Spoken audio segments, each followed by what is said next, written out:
Merci d'être avec nous pour cette reprise après la digestion. Nous sommes ensemble pendant 30 minutes pour traiter du sujet du financement de la transition démocratique aussi d'ailleurs, avec nos deux invités, Romain Guénaud, AG2R La Mondiale. Bonjour Romain. Bonjour. Et Éric Guillaume de Virage Viager. Bonjour Guillaume. Bonjour. Alors, lorsqu'on parle de financement, on peut l'écrire au singulier, bien évidemment, mais plus vraisemblablement et plus correctement au pluriel, puisqu'il y en a plusieurs. On peut parler du cadre public. Le financement, c'est l'affaire de tous, c'est l'affaire de la collectivité, mais aussi du cadre privé, puisque c'est aussi une démarche individuelle dont on doit se préoccuper à un moment de sa vie. Alors, je vais commencer avec vous, Romain. Tout d'abord, quelques mots sur AG2R La Mondiale et la raison pour laquelle vous êtes présent à cette table ronde. Donc, je me présente rapidement. Donc, Romain Guénaud, je suis le responsable autonomie et services de la direction d'action sociale d'AG2R La Mondiale. AG2R La Mondiale est un assureur paritaire, mutualiste et qui propose une gamme de produits, la retraite, l'épargne, la prévoyance, la mutuelle. Moi, j'interviens principalement au titre de l'action sociale. Très bien. Alors, vous nous parlerez justement de l'action sociale et en quoi elle participe du financement de la transition démographique. Éric, Virage Viager, c'est une conduite de quelle manière sportive ? Bonjour. Oui, c'est un virage. C'est un vrai virage parce que j'ai la chance de conduire les destinées du groupe Virage Viager, dont l'objectif est de trouver les financements pour les seniors afin qu'ils puissent rester vivre sereinement chez eux. Donc notre enjeu, c'est de solvabiliser les seniors, donc trouver les financements à partir effectivement d'une monétisation de leur patrimoine. Mais si c'est un virage, c'est parce que ça n'a effectivement plus rien à voir avec ce qu'était le viager d'autrefois. Alors on va rentrer dans les détails après, puisque effectivement on a en tête ce film Le Viager, très drôle d'ailleurs, mais qui ne correspond plus vraiment à ce que l'on peut faire aujourd'hui. Romain, lorsque on pense à ces vieux jours, lorsque l'on pense bien évidemment à cette deuxième ou troisième partie de la vie, on a en tête les retraites, leur montant, leur multiplicité aussi, et puis peut-être une inquiétude. Est-ce que finalement les retraites suffisent à pouvoir vivre le troisième et le quatrième âge? Alors, comment voyez-vous cela? Faisons un point sur finalement ce minimum auquel tout le monde a droit, et puis ces possibilités d'épargne qui existent pour pouvoir, j'allais dire, améliorer le quotidien.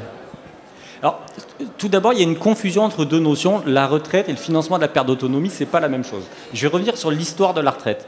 La retraite, c'est un dispositif qui permettait d'assurer un revenu au moment de la cessation d'activité. Le financement de la retraite est fait pour ça. Je rassure tout le monde, les caisses aujourd'hui, les caisses de retraite sont bien gérées. Le paritarisme a fait des réserves pour absorber les chocs aujourd'hui qui arrivent économiques, et la retraite a de l'avenir. Il n'y a aucune inquiétude sur la pérennité des systèmes de retraite complémentaires et sur la retraite de base. Par contre, la retraite n'a jamais été faite pour financer la perte d'autonomie. À sa création, on finançait un revenu pour la cessation d'activité. D'où la question qui se pose aujourd'hui, est-ce qu'à ma retraite, j'aurai le revenu suffisant pour avoir un revenu pour vivre, mais aussi pour financer les nouvelles dépenses liées à ma perte d'autonomie? C'est pour ça qu'à côté on va appeler ça des produits retraite classiques, sa retraite de base, sa retraite complémentaire, il y a de la retraite supplémentaire qui a été proposée, mais par les groupes de protection sociale, toujours dans cette dimension d'intérêt général pour apporter un revenu supplémentaire. Il n'y a pas d'inquiétude non plus à avoir aujourd'hui sur la solidité des fonds de retraite supplémentaires. Enfin, en parallèle de ces fonds de retraite, il y a les dépenses d'action sociale que les partenaires sociaux ont voulu mettre en place, mais qui servent à financer les dépenses de la perte d'autonomie pour les plus fragiles d'entre nous ou pour des conseils de prévention pour la majorité. Il n'y a pas une retraite, pour la perte d'autonomie. Il faut construire sa retraite comme on a construit son parcours immobilier, comme on a construit son patrimoine. Donc avoir une approche un petit peu proactive et surtout prévoir des dépenses dans son parcours de vie qui n'étaient pas des dépenses où il y a 50 ans qu'on envisageait quand on parlait de retraite. Oui, parce qu'auparavant, on vivait beaucoup moins longtemps et il faut avoir conscience du fait que si l'on vit plus longtemps, ça ne veut pas dire qu'on vit vraiment mieux plus longtemps.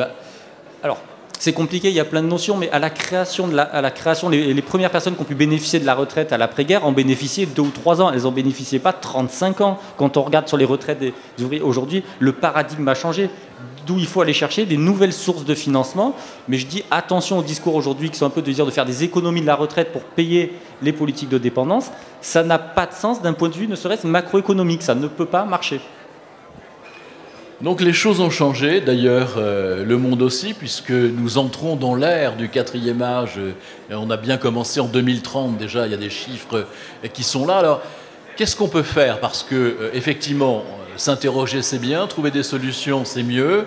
Vous parliez d'action sociale, on va revenir dessus dans la mesure où effectivement les institutions de prévoyance comme la vôtre ont souci d'accompagner leurs adhérents jusqu'au bout. Mais Éric, il y a aussi le souci très présent de personnes qui ne veulent pas quitter chez elles, qui veulent rester dans leur lieu d'habitation, l'aménager quand c'est possible, bien sûr, et puis en même temps ne pas avoir à être, je veux dire, contraint d'aller dans des établissements comme les EHPAD, même si parfois c'est hélas nécessaire, mais en tout cas ce n'est pas le choix premier. Comment peut-on faire? J'ai ma maison, je l'aime, ma maison, je veux y vivre, j'ai mes amis, c'est le lieu dans lequel je compte continuer à vivre. Et puis, voilà, j'ai une petite retraite parce que je n'ai pas cotisé énormément. Je suis face à tout cela, je fais quoi? Parce que je veux conserver mon bien et je veux peut-être aussi le transmettre à mes enfants, ce qui devient très difficile comme équation. Alors, oui, Patrick, vous venez d'aborder plusieurs points. Le premier, effectivement, et je crois qu'il faut rappeler un peu les chiffres en termes de volume. On a aujourd'hui en France à peu près 18 millions de retraités. On a un peu plus de 6 millions de retraités qui ont entre 75 et 85 ans. Ces 6 millions vont augmenter de 47% dans les 10 ans. On dit souvent, ça fait quand même 80 ans qu'on sait que les gens qui ont 80 ans aujourd'hui sont nés. Donc ça fait 80 ans qu'on aurait pu prévoir le système. Au temps romain, chez AG2R, moi j'ai eu une carrière aussi très longue dans les groupes de protection sociale et paritaire. Malheureusement, on n'a pas pu anticiper, actuariellement parlant, comme nous aurions pu ou nous aurions voulu le faire. Donc le mur du vieillissement dans lequel se trouve la France, mais pas que la France d'ailleurs, hein, tous les pays du sud de l'Europe sont dans le même problème, et d'ailleurs une grande partie de l'Europe, on peut parler du Japon, c'est pire. Donc on est dans une situation où on est d'abord dans un mur, dans un vrai mur du vieillissement, et ceci, il faut savoir comment on va l'aborder financièrement. Après, deuxième élément que vous venez d'aborder qui me semble important, c'est les gens veulent vivre chez eux. Je crois qu'il est important pour la société française que l'on n'oppose pas les différents lieux d'habitat dans un parcours de vie. Quand je suis jeune, j'épargne pour ma maison et j'épargne pour me construire une maison. Quand je vis avec ma famille, je vis dans ma maison. Tout ça, c'est de l'épargne d'investissement immobilier. À terme, mon immobilier pourrait aussi me loger. C'est ce que j'appelle l'épargne est faite pour désépargner. Donc je veux rester chez moi de tel âge à tel âge. On se rappelle, 94% effectivement des retraités ne veulent plus bouger passer 60 ans. Et 72% sont propriétaires, versus 58% en Allemagne. Et après ce parcours de vie, on a aussi dans le parcours de vie des moments où on va en résidence service senior parce qu'on a de la cohabitation que l'on préfère et du voisinage que l'on préfère. Et puis, peut-être contraint et forcé, eh bien on va en EHPAD parce que le GIR1 nous a rattrapés ou le GIR2 nous a rattrapés et qu'on a ce moment. Donc il faut, pour conclure sur votre sujet-là, avoir conscience de l'effet volumétrique qui est considérable, qui est un mur considérable, et tous les partenaires ici aujourd'hui ont ce problème. C'est comment, vis-à-vis de ce mur du vieillissement, on va pouvoir financer tous les services. Moi je vois tous les gens dans la salle, tout le monde a des superbes solutions. Mais comment on finance ces solutions? Alors il y a, vous le disiez, effectivement, il y a le devoir de la nation, mais est-ce que la nation va financer? Romain le disait à juste titre, la retraite n'a pas été prévue pour ça, et on n'a pas de contrat de dépendance ou de contrat de perte d'autonomie, ou peu de personnes en ont. Est-ce que c'est l'immobilier qui doit permettre d'eux? Ce sont effectivement des vrais sujets d'actualité, et quand je dis d'actualité, c'est pas quelque chose que politiquement on va reporter au prochain quinquennat. Hein. Alors effectivement, c'est important de dire que la retraite et la perte d'autonomie, donc ce qu'on appelle la dépendance, sont deux volets différents et que l'un rejoint souvent l'autre, hélas, puisque l'on vit plus longtemps. Quelles sont les solutions, d'une part, assurantielles et assimilées, si j'ose dire, et d'autre part, les solutions patrimoniales pour pouvoir justement vivre correctement cette autre vie qui nous attend. Romain. On s'éloigne un peu de mon cœur de sujet, mais les solutions patrimoniales aujourd'hui sont connues. Sont des solutions. Il y a l'épargne retraite supplémentaire. Vous savez que vous voulez prendre une assurance supplémentaire pour avoir un revenu, donc vous cotisez pour avoir un revenu supplémentaire, et qui est aujourd'hui un produit qui se développe dans les entreprises parce que ça répond aussi à un besoin des employeurs pour fidéliser leurs salariés. Après, il y a les solutions d'épargne personnelle qui sont patrimoniales et les solutions d'épargne immobilière. Mais le vrai sujet, et ça a été rappelé tout à l'heure, je le rappelle, dans un système de retraite par répartition, ce sont les actifs qui payent pour les gens qui sont déjà retraités. Il y a déjà une question de fond d'équilibre, de cet équilibre-là, donc la retraite ne pourra pas intervenir en support de la perte d'autonomie sur les niveaux massifs qui arrivent aujourd'hui. La question de l'immobilier, Eric Guillaume l'a bien dit, c'est une vraie question de fond. Et la question de l'action sociale aussi, elle doit se poser aujourd'hui. Moi, je dis toujours, si tous nos groupes mettaient en commun l'ensemble de leurs dotations sociales, ça ferait 400 millions d'euros. Mais 400 millions d'euros, on fait quoi? On finance une seule des prestations qu'il y a dans la salle aujourd'hui pour tout le monde, mais on finance une seule. Donc, on peut intervenir pour les plus fragiles, on peut faire des choses, mais ce n'est pas la solution. Ces fonds sociaux ne peuvent pas être la solution du bien vivre. Donc, il faut aller creuser aujourd'hui d'autres paradigmes. Les contrats de dépendance, aujourd'hui, les contrats de dépendance collective sont un produit qui est très, très peu utilisé en France, et il y a les contrats de dépendance individuelle et toutes les réflexions qu'il y a. Alors, on n'en entend plus trop parler, mais est-ce qu'il doit y avoir des assurances dépendance obligatoires, comme on a pu rendre des mutuelles obligatoires? C'est une question aujourd'hui qui est abordée par les pouvoirs publics. Absolument. On va justement parler de ces solutions collectives et individuelles, et en tout cas très peu utilisées, vous avez raison. Et pour quelles raisons, vous nous le direz. Il y a des solutions patrimoniales. Par rapport, vous nous disiez, Eric, que 72% des Français sont propriétaires. Donc, on en fait quoi? On regarde sa maison et ça rejoint tout à fait la question de Romain. C'est-à-dire que qui doit faire quoi? Quel est le rôle de quel acteur? Est-ce que c'est le rôle de la nation de financer un contrat de perte d'autonomie sur le budget de la société française? Quand on connaît la situation budgétaire, quoi qu'il en coûte, on peut se poser des questions. Demain, qui va financer? Pour qui? Est-ce que c'est le rôle de la nation de financer pour les plus vulnérables et démunis le grand vieillissement? Ça peut s'entendre, mais c'est un choix politique. Ensuite, quels sont les retraités d'aujourd'hui qui ont eu la vision de financer ou de préparer le financement de leur perte d'autonomie? À l'époque, certainement pas par des contrats de dépendance qui n'existaient pas. Pour avoir été dans un groupe paritaire dans les années 88, on en a créé quelques-uns, mais la G2R d'ailleurs, on était sur un même sujet avec Romain, on a toujours eu des précurseurs d'ailleurs. Des précurseurs sur le sujet, nous étions dans deux groupes différents, mais on travaillait sur le même sujet. Ça n'a pas été la solution. Donc, les retraités ont fait, pour certains, qui sont retraités aujourd'hui, mais il y a 30 ans, on fait de l'épargne. Ils utilisent leur épargne assurance vie, on le voit bien. Nous, on a des retraités qui viennent nous voir, à 60 ans, ça va encore, à 70 ans, on a mangé notre épargne. Et c'est là qu'effectivement intervient le rôle de l'immobilier. Si 72% des retraités sont propriétaires, et c'est le rôle de Virage Viager, on s'est posé la question de comment je transforme la pierre en liquidité. Alors ça paraît d'une grande idée, mais transformer de la pierre en cash, ça relève d'un travail actuariel qui est assez pointu, mais qui est notre fond de métier. C'est de dire, je respecte la volonté des seniors de rester chez eux à vie, à domicile, et je transforme leur immobilier en liquidité pour qu'avec ces liquidités, ils se payent les services à la personne ou les services de portage de repas ou les services dont les gens qui sont ici ont besoin ou offrent à ces retraités.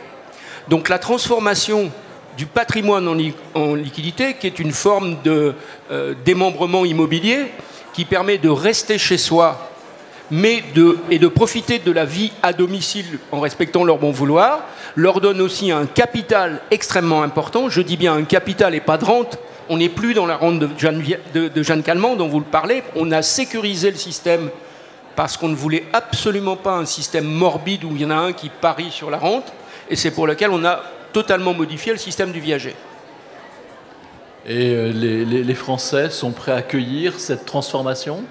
Alors je vais même être peut-être un peu surprenant, Patrick. 23% des personnes qui nous demandent sont des enfants, pour leurs parents. Preuve en est que je veux venir habiter chez mes parents et revenir chez mes parents. Vous demandez dans la salle quels sont les gens qui vont revenir habiter dans la maison des parents, il n'y en a pas beaucoup.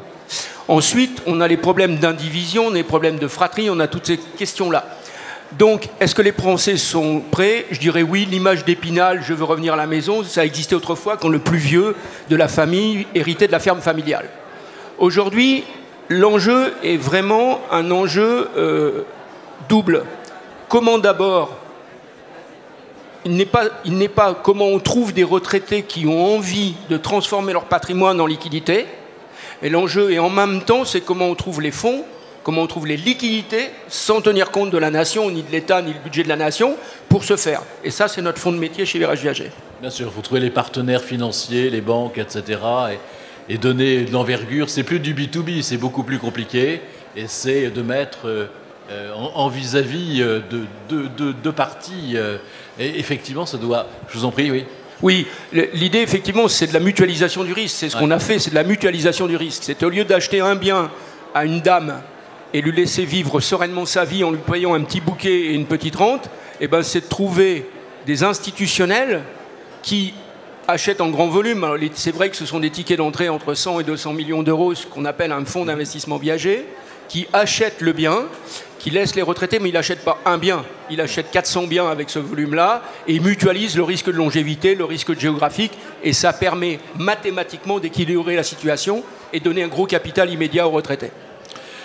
Alors, Romain, comment fait-on quand on a sa maison, quand on n'a pas de maison, hein, pour aller vite, mais néanmoins, on a l'intention de se prémunir contre la perte d'autonomie, en tout cas de la vivre le mieux possible. Quelles sont les solutions que vous préconisez? Quelles sont celles que vous avez en magasin, si j'ose dire?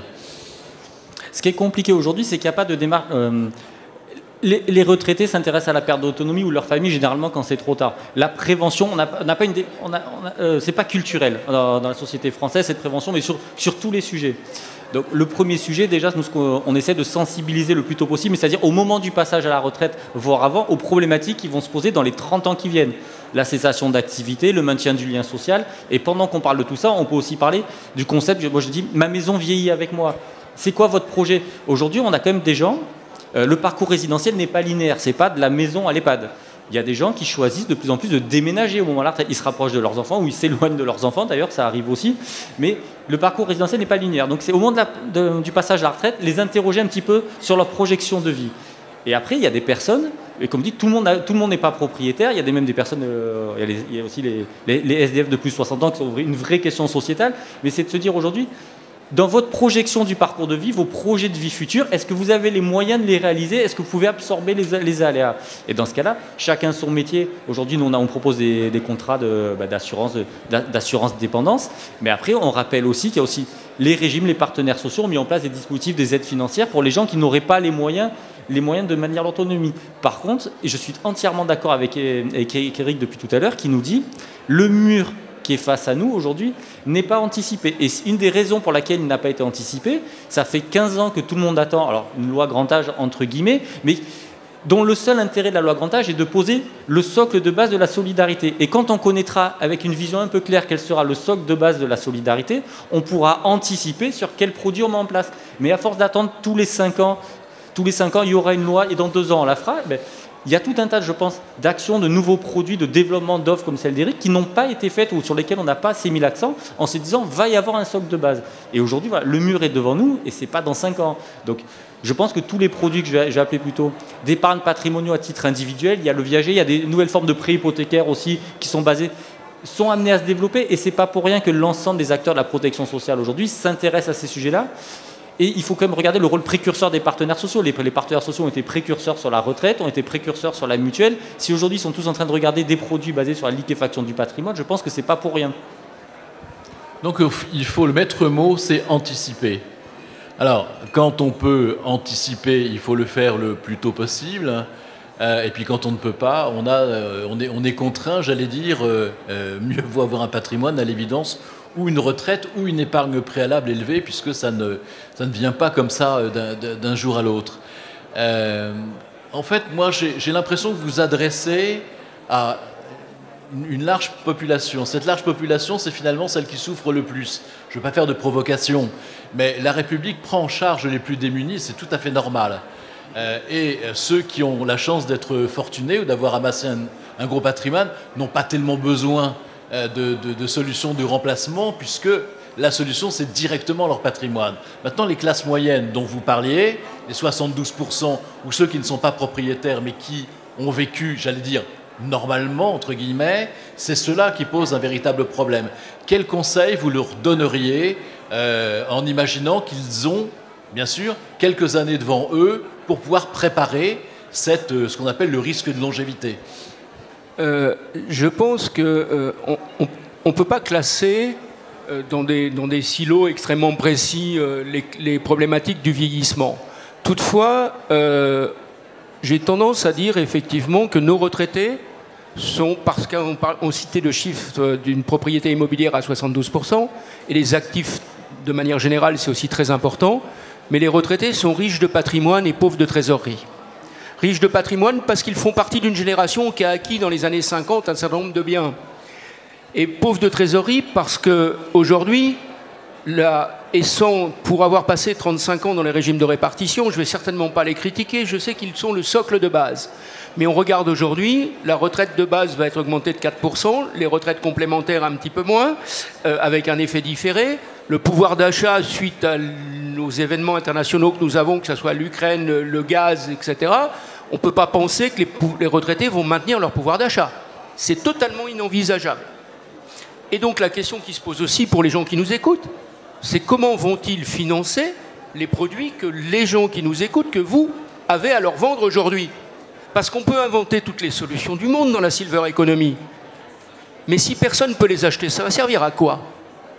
Si ma grand-mère, j'ai inventé on en voit tous les jours, ça fait 40 ans que je suis dans le circuit, et Romain le voit tous les jours dans les clusters que nous avons. Des gens qui nous disent, j'ai inventé le super produit, il est génial pour ma grand-mère. Mais ma grand-mère ne représente pas un marché, si tant est que ma grand-mère soit solvable. Donc, donner de la liquidité aux seniors m'apparaît être vraiment la question essentielle aujourd'hui. C'est pour ça que chez Virage Viager, nous proposons, tout en respectant leur volonté de rester à vie à domicile, de transformer la pierre en liquidité, c'est-à-dire de leur donner du cash. C'est ça, solvabiliser, rendre un pouvoir d'achat. En fait, si on réfléchit tout simplement, plus on vit longtemps, compte tenu des retraites et tout, et encore une fois, elles sont très bien gérées, le sujet n'est pas là, c'est qu'on s'appauvrit. On s'appauvrit forcément mécaniquement du fait de la non-revalorisation. Bien sûr, la non-revalorisation, une réversion, ce n'est qu'une réversion. Il y avait deux salaires d'abord, il y avait le salaire de la retraite. À la retraite, on sait ce qu'il devient, hein, la moitié pour un tout petit peu plus de la moitié pour un employé. Maintenant, on est presque à 38% pour un cadre supérieur. Et quand la veuve arrive, elle a 50% de 38%. Enfin, en les faisant, il ne va pas rester grand-chose en trésorerie.